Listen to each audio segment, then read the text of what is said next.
তো এই যে দেখো আমার মাশরুমের ফার্ম অলরেডি রেডি হয়ে গেছে। তো দেখো এলে হচ্ছে যেলে প্রথমে দেখাম হলে হচ্ছে 3-4 দিন আগের, আর যেটা পরের দেখাম ওটা হচ্ছে 3-4 দিন পরের। এই যে দেখো মাশরুম ফার্ম।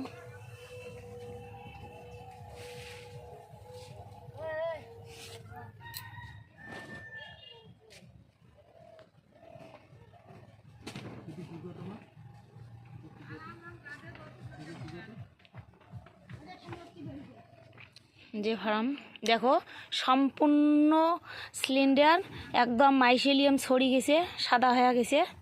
তো সবগুলো এইরকম হয়ে গেছে।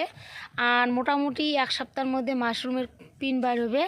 তো পিন বাইর হবে এই যে যেমন ফুটে করা আছে, এই যে দেখো এইরকম কলম দিয়ে ফুটে করে দেওয়া আছে। এই ফুটেগুলো দিয়ে মাশরুমের পিন বাইর হবে।